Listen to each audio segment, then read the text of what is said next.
Olá, meus amados, a graça e a paz do nosso Senhor e Salvador Jesus Cristo. Com muita alegria e privilégio que nós estamos diante da palavra do nosso Senhor para a exposição. Vamos abrir as nossas Bíblias no primeiro livro da Bíblia, livro de Gênesis, capítulo número 6, do versículo 11 até o versículo número 22. Peço que os irmãos mantenham as suas Bíblias abertas durante toda a exposição, que nós vamos meditar na palavra de Deus e acompanhar aquilo que o Senhor tem para falar para nós nesse momento. Gênesis capítulo 6, do versículo 11 até o versículo número 22, diz assim a palavra do nosso Deus. A terra estava corrompida à vista de Deus e cheia de violência. Viu Deus a terra e eis que estava corrompida, porque todo ser vivente havia corrompido o seu caminho na terra. Então disse Deus a Noé: resolvi dar cabo de toda a carne, porque a terra está cheia da violência dos homens. Eis que os farei perecer juntamente com a terra. Faze uma arca de tábuas de cipreste. Nela farás compartimentos e a calafetarás com betume por dentro e por fora. Deste modo a farás. De 300 côvados será o comprimento, de 50 a largura e a altura de 30. Farás ao seu redor uma abertura de 1 côvado de altura. A porta da arca colocarás lateralmente. Farás pavimentos na arca, um embaixo, um segundo e um terceiro. Porque estou para derramar águas em dilúvio sobre a terra, para consumir toda a carne em que há fôlego de vida debaixo dos céus. Tudo o que há na terra perecerá. Contigo, porém, estabelecerei a minha aliança. Entrarás na arca, tu e teus filhos, e tua mulher, e as mulheres de teus filhos. De tudo o que vive, de toda a carne, 2 de cada espécie, macho e fêmea, farás entrar na arca, para os conservares vivos contigo. Das aves segundo as suas espécies, do gado segundo as suas espécies, do réptil, de todo réptil da terra segundo as suas espécies. 2 de cada espécie virão a ti, para os conservares em vida. Leva contigo também de tudo o que se come. Ajunta-o contigo, ser-te-á para alimento a ti e a eles. Assim fez Noé, consoante tudo o que Deus lhe ordenara. Oremos ao Senhor. Santo Deus, maravilhoso Pai, diante da tua presença nós te pedimos que o Senhor ilumine as nossas mentes e os nossos corações, a fim de que nós, ó Pai, consigamos compreender as verdades da tua palavra. Que não seja eu, Mateus, mas o teu Santo Espírito que habita em mim, possa falar ao coração do teu povo que escuta nesse momento. É assim que nós choramos. No nome santo de Jesus Cristo. Amém. Quando nós ouvimos várias propostas eleitorais a cada 2 anos, nas campanhas, principalmente de prefeito e de presidente, um assunto, uma pauta, sempre entra de maneira especial no discurso daqueles que querem governar a nação, falando a respeito de segurança pública.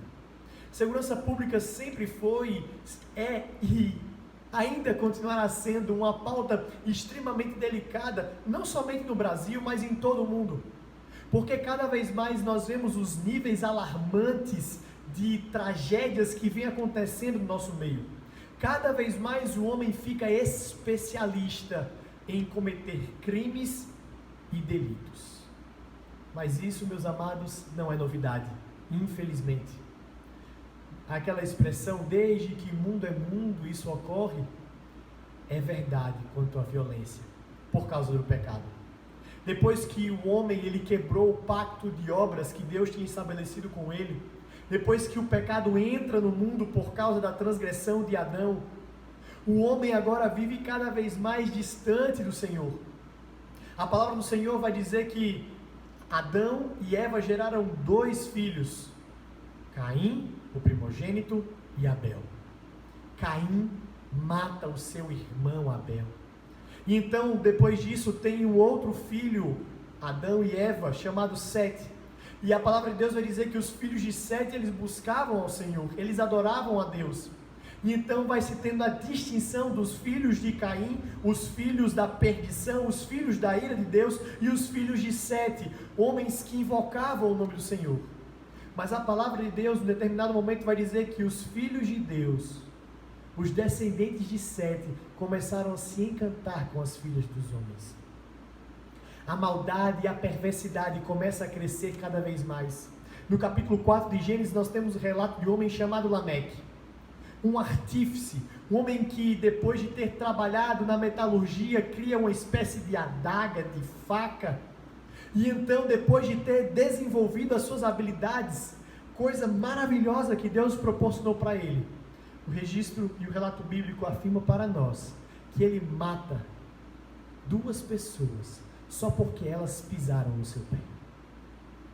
Nós observamos, meus irmãos, então, que cada vez mais a terra está corrompida, está cada vez mais caminhando para um cenário de degradação, de afastamento constante da presença do Senhor.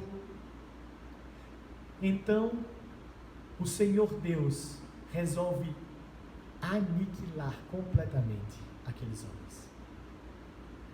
Mas o relato bíblico em Gênesis capítulo 6 vai falar que existia um homem. Este homem se chamava Noé. E a palavra de Deus diz que Noé achou graça perante o Senhor. E então, no meio daquela situação, Deus resolve salvar Noé e a sua família, como cumprimento da sua promessa que ele tinha feito lá a Adão, pós-queda. É por isso que nós iremos meditar sobre o plano eterno de Deus em salvar o seu povo. E como Deus manifestou o seu plano eterno? Em primeiro lugar, aniquilando a maldade humana. Volte seus olhos para os versos 11 e 13. Perceba as marcas que estão estabelecidas para nós. Depois do homem ter transgredido a lei de Deus, pecado, quebrado o pacto de obras, e a maldade então está cada vez mais enraizada no coração do homem, e é por isso que agora todos os homens que nascem, eles nascem na condição de pecado, como o salmista Davi vai falar no Salmo 51, versículo 5, em pecado concebeu a minha mãe.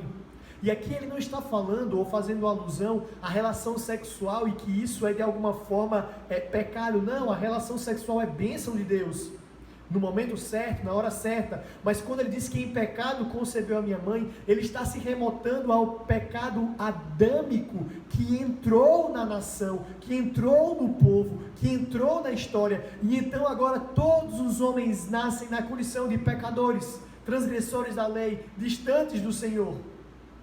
E isso vai ficando cada vez mais aflorado no texto que nós acabamos de ler. Porque é interessante a gente observar as falas que Moisés, o autor do livro de Gênesis, vai colocar para nós. A terra estava corrompida. Versículo 12, viu Deus, e eis que a terra estava corrompida. Versículo 13, Deus diz a Noé, resolvi dar cabo de toda a carne, porque a terra está cheia de violência dos homens. 3 vezes consecutivas, o autor registra a violência da terra. E uma palavra nos chama a atenção que é corrupção. Embora essa palavra é muito comum, infelizmente, no nosso país, a ideia não é simplesmente de ser salteada, ou que a terra está sendo roubada, ou que os homens estão roubando. Mas a palavra no original dá uma ideia de desconfigurada. A terra está turva, ou seja, ela mudou a sua origem. Uma origem límpida, pura, imaculada.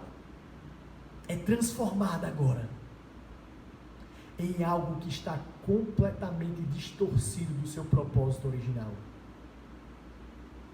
É interessante nós observarmos isso, porque agora todas as faculdades mentais, tudo aquilo que o homem faz, tudo aquilo que o homem pensa, tudo aquilo que o homem exerce, é voltado em direção ao pecado. Que triste! Que triste saber que o mandato cultural que Deus deu aos homens, de desenvolver a terra, de explorar a terra, de multiplicar sobre a terra, está cada vez mais marcado pelo pecado. Mas, meus amados, mesmo com esse cenário de maldade, de transgressão, nós podemos ter a certeza e a tranquilidade de que tudo ocorre debaixo do propósito de Deus. Não por Deus ser conivente com tudo isso. Alguns vão dizer que a culpa é de Deus, os males, os problemas, Porque o texto vai dizer que tudo isso estava à vista de Deus. Versículo 11 vai dizer: a terra estava corrompida à vista de Deus, nada foge do controle do Senhor. Então algumas pessoas se levantam e dizem: está vendo, o Senhor poderia intervir, mas Ele assim não faz. É interessante esse argumento, porque nunca o homem olha sobre a ótica de que ele é responsável por isso. E isso também é consequência do pecado lá em Gênesis 3, porque quando Deus vai falar com Adão, Adão diz que a culpa não foi dele, foi da mulher que o Senhor tinha dado a ele. Quando Deus vai falar com Eva, a mulher diz que a culpa não é dela, é da serpente, animal que Deus tinha feito. Ou seja, o homem nunca responde pelos seus atos, mas sempre quer culpar a Deus por todas as tragédias, calamidades e cataclismos globais que acometem no mundo. Perceba, meus amados, como o homem, ele não consegue resolver o seu problema do mal, e sempre aponta para Deus, tentando responsabilizá-lo pelas suas próprias atitudes. O texto diz que Deus iria destruir aquela terra, porque ela estava marcada, manchada, maculada por causa do pecado. É interessante saber que no decorrer da história, aqueles homens, depois do dilúvio, continuaram a pecar. Sim, o próprio Senhor Jesus Cristo nos alerta isso no Evangelho de Mateus, capítulo 24, versículo 38, que diz assim: porquanto, assim como nos dias anteriores ao dilúvio, comiam, bebiam, casavam e davam-se em casamento. É bem verdade que na época de Jesus, muitos estavam vivendo como nos dias de Noé. Estava chegando o anúncio de que tudo iria ser destruído, mas eles viviam como isso não acontecesse. Na época do Cristo acontecia isso, e também nos nossos dias acontece, porque o que aconteceu no dilúvio é um prenúncio do que acontecerá, mas não de maneira parcial, e sim de maneira total, a destruição da terra como nós a conhecemos. E então, aqueles que não deram ouvidos à palavra de Deus, e que estavam vivendo na corrupção, na maldade, na transgressão da lei do Senhor, serão destruídos. Nós estamos vendo o plano eterno de Deus para salvar o seu povo. Em primeiro lugar, nós vimos como Deus manifestou o seu plano eterno. Em primeiro lugar, nós vimos aniquilando a maldade humana. Em segundo lugar, promovendo a salvação do seu povo.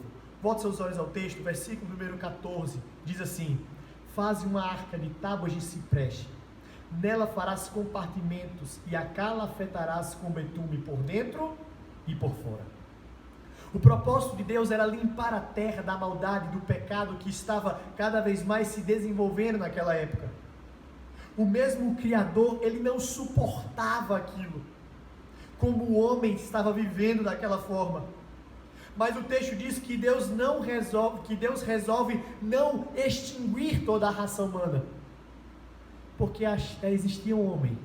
Este homem era Noé. Noé achou graça diante do Senhor. Mas eu fico imaginando como é que foi Noé recebendo a notícia como essa. Deus dizendo a Noé: Noé, eu vou destruir a terra, não vai sobrar nada, eu vou mandar um grande dilúvio. E eu fico pensando no espanto que Noé deve ter tido, porque ele não sabia o que era um dilúvio, nunca tinha tido algo desse tipo. E então Deus poderia dizer: ó Noé, eu vou destruir a terra, mas eu quero que você se salve, por isso que eu estou avisando antes a você. Agora veja uma forma aí de você se salvar.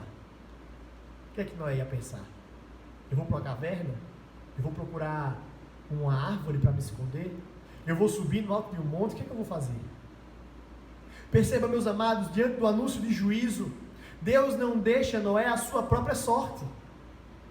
Deus, ele tem um plano perfeito para salvar a Noé e a sua família, e ele mostra quais são os passos que Noé deve dar para a salvação que Deus está promovendo.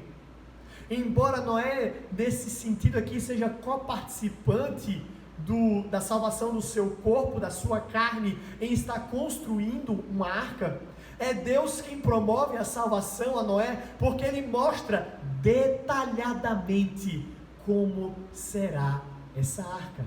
Perceba, um contraste importante aqui.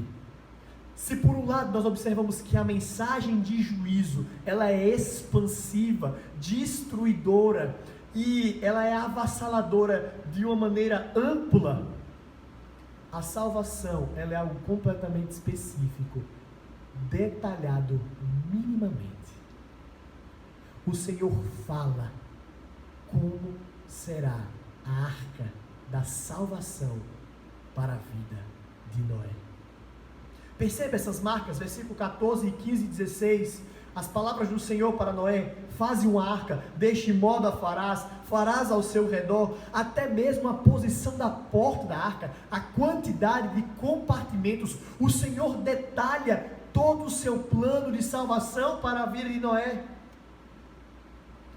E é interessante que dentre tudo aquilo que Noé deveria colocar para fazer aquela arca, era necessário o uso do betume. O betume, hoje seria como nós conhecemos o petróleo na sua forma mais bruta, se assim nós podemos fazer essa analogia. A ideia do betume era para fazer uma argamassa, o famoso rejunto, como nós conhecemos.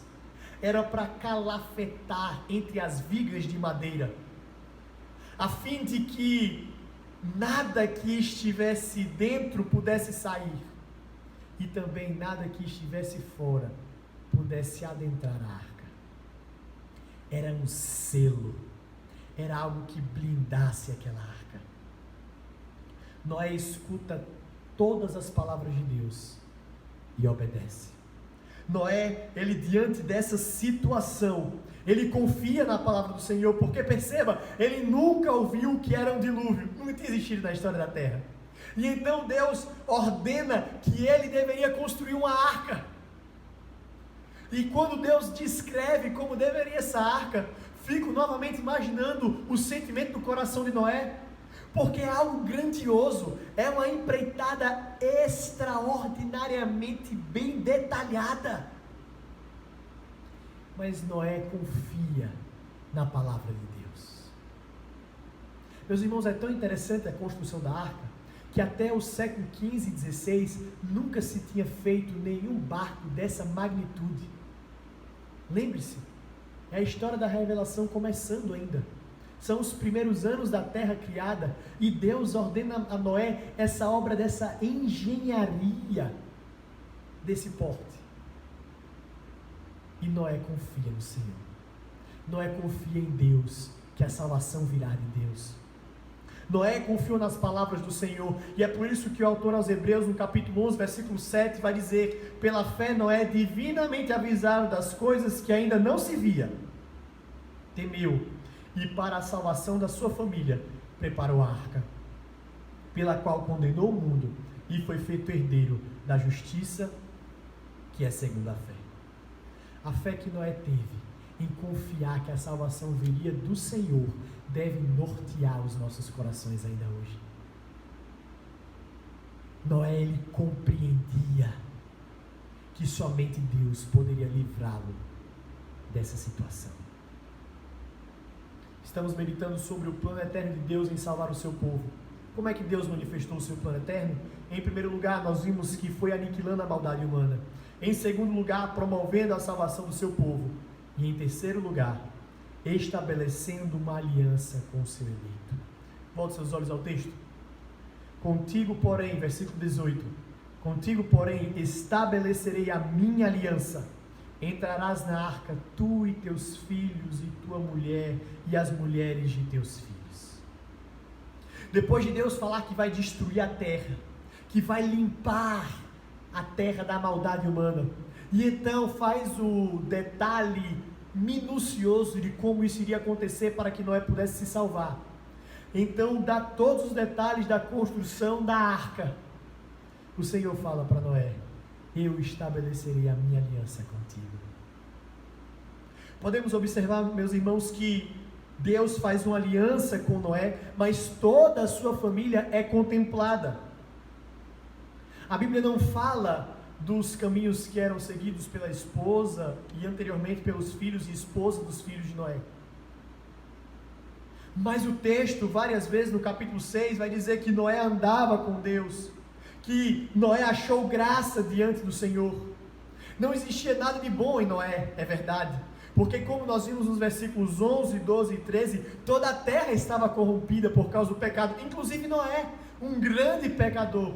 Mas Deus achou graça na vida de Noé. Deus deposita a fé necessária no coração de Noé para que Noé acreditasse na palavra de Deus. E então Deus resolve estabelecer a sua aliança com Noé.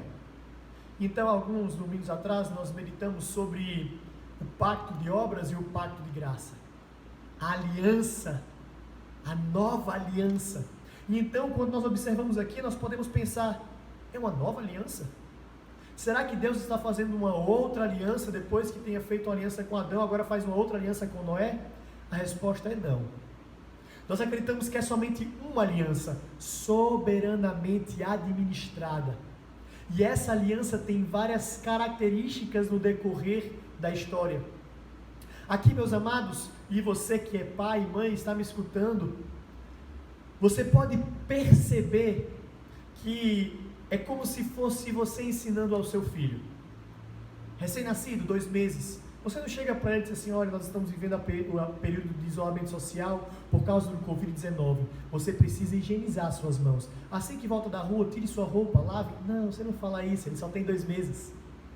Mas com o passar do tempo, ou dependendo da idade dos outros filhos que você tenha, se tiver filhos mais velhos, você tem como dialogar de uma maneira mais profunda com ele. É a mesma coisa na história da revelação, na história da redenção. Deus está estabelecendo o diálogo com o povo. Deus está estabelecendo o seu relacionamento com os homens. Então a aliança, ela é a mesma, mas soberanamente administrada de formas diversas ao longo da história. E a principal característica da aliança de Deus com Noé é a aliança de preservação. Porque perceba, Deus estabeleceu uma aliança com Adão, dizendo que o filho da mulher, o descendente da mulher, esmagaria a cabeça da serpente. Se Deus ele resolve manter toda a terra, mas destrói todos os homens que eram descendentes de Adão e Eva, Deus teria que de alguma forma criar um novo homem e uma nova mulher. Não seriam descendentes. Quando Deus ele preserva a família de Adão, ele está preservando a semente até a chegada de Jesus Cristo. Ele está preservando a linhagem que vai atravessar séculos e séculos até a chegada do Messias prometido. É por isso, meus amados, que o texto, ele nos mostra a preservação de Noé e sua família. A aliança de Deus com Noé é a aliança de preservação da linhagem até Jesus Cristo. Deus está guardando a vida de Noé, porque Ele está preservando até a chegada daquele que vai promover a salvação dos homens de uma vez por todas. Que maravilha! Deus estabelece a aliança com Noé, a sua família também abençoada, mas também a criação. Palmer Robertson, quando ele vai escrever sobre a aliança de Deus com Noé, ele vai dizer: aves, gado e todo réptil que rasteja sobre a terra, em Gênesis 6:20, quando vai falar quem é que deve entrar na arca, é o mesmo de Gênesis capítulo 1, versículo 24 e 25, na ordem de Deus, falando a Noé que ele deveria frutificar, multiplicar e encher a terra. A mesma ordem que Deus dá desses animais entrarem, é a mesma ordem que Deus deu à sua criação e deu a Adão, de que deveria crescer, desenvolver e multiplicar a terra. O papel de Noé agora era de repovoamento da terra. A aliança de Deus estava garantida, porque ele não é filho do homem para que minta. Meus amados,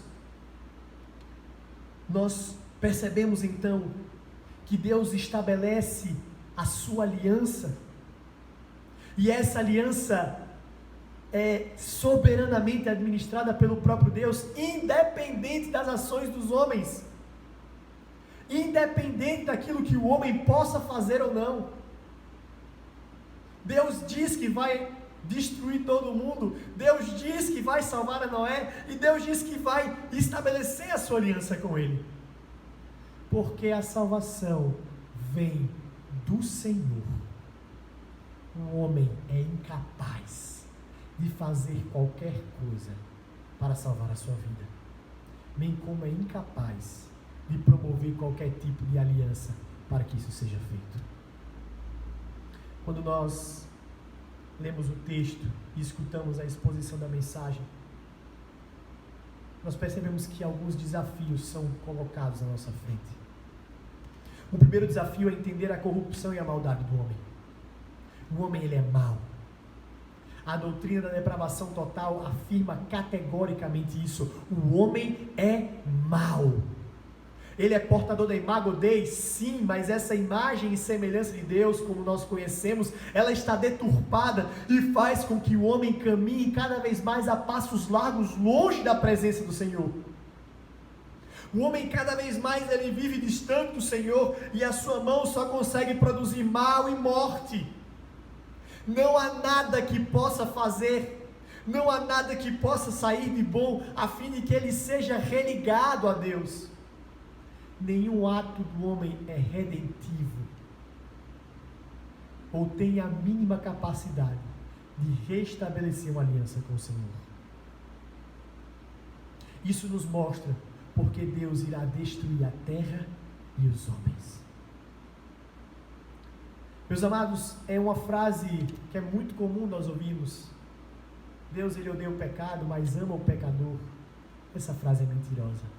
Deus odeia o pecado e Deus odeia mais ainda o pecador, porque no momento do juízo final, como foi apontado na destruição através do dilúvio e como é apontado para nós, principalmente de maneira mais enfática no livro de Apocalipse, Deus irá destruir homens. Ele não vai destruir simplesmente mentira, ou egoísmo, ou adultério, ou fornicação, mas Ele irá destruir homens. São objeto da ira de Deus. Mas o texto mostra a graça de Deus. Deus odeia o pecado. Deus odeia mais ainda o pecador. Mas Deus ama o pecador arrependido, o eleito do Senhor. Esse é o nosso segundo desafio. É compreender que Deus de maneira soberana promove a salvação dos homens. Porque assim como foi de maneira detalhada a construção da arca, a porta lateral, o betume para calafetar as vigas de madeira, e dessa forma Noé e sua família deveriam entrar na arca para ser salvos, a salvação vem através de Jesus Cristo, e da mesma forma que Noé precisava entrar na arca para ser salvo juntamente com a sua família, nós precisamos estar juntos com Jesus Cristo. É o que Paulo, escrevendo aos Colossenses, vai dizer: a nossa vida está oculta, está guardada.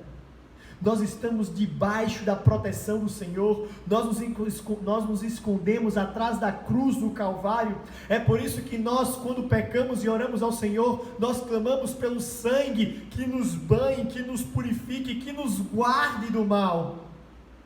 Porque a salvação vem do Senhor. É Ele quem promove a nossa salvação, e por isso nós devemos estar cada vez mais escondidos debaixo de Cristo. Sabemos que estamos guardados por Ele, e somente dessa forma, somente através de Cristo Jesus, nós somos salvos. Somente através de Cristo. Isso mostra, meus amados, que nada feito pela nossa própria mão pode de alguma forma nos redimir. Não é o nosso trabalho, não é a ciência, não é o dinheiro, não é o estudo, nada pode salvar o homem do seu principal problema, que é o pecado. Somente entregando a sua vida a Jesus Cristo e tendo a sua vida guardada. O terceiro e último desafio é entender que isso só ocorre por causa da aliança que Deus estabeleceu. Deus fez uma aliança. A teologia do pacto, a teologia da aliança, ela nos ensina como Deus, de maneira graciosa e soberana, sustenta a sua palavra, e como nós somos agraciados por causa da aliança. Essa aliança que foi concretizada em Jesus Cristo. Meus amados, nós precisamos analisar o Antigo Testamento sobre esse viés. analisar o Antigo Testamento sobre essa aliança que Deus fez com Adão depois da queda, até a chegada de Jesus Cristo, porque a palavra de Deus aponta para Cristo. O Antigo Testamento ele não está separado do Novo, ele é o apontamento para Cristo. As leis cerimoniais, a lei moral, tudo aquilo que o homem deveria fazer aponta para a vinda do Messias, ou melhor, apontava para a vinda do Messias. E nós precisamos analisar a palavra de Deus sobre essa ótica e confiar que o nosso Deus ele é fiel, justo e estabeleceu a sua aliança. E aqueles que estão guardados em Jesus Cristo serão salvos, assim como aqueles que estavam guardados na arca. Mérito? Nenhum. Tão e exclusivamente por causa da graça de Deus. As mortes, as agendas sociais, a pauta de segurança pública pode sempre estar em voga nos discursos políticos, na roda de amigos, mas há de chegar um momento que isso de fato será completamente extinguido quando Jesus Cristo voltar. E aqueles que tiveram as suas vidas guardadas em Cristo Jesus serão salvos. Vamos orar ao Senhor. Santo Deus, nós te agradecemos pela tua palavra, verdade viva e eficaz. Nós te agradecemos porque o Senhor nos deu e então nós podemos desfrutar da tua revelação. Ajuda-nos, ó Deus, ajuda-nos a entender que muito mais, infinitamente mais do que encantarmos com a história de Noé, é nos encantarmos com a história do Deus de Noé, que salva. Louvado seja o teu santo nome. É assim que nós choramos, no nome santo de Jesus Cristo, que morreu na cruz do Calvário, mas hoje vive e reina por todo sempre.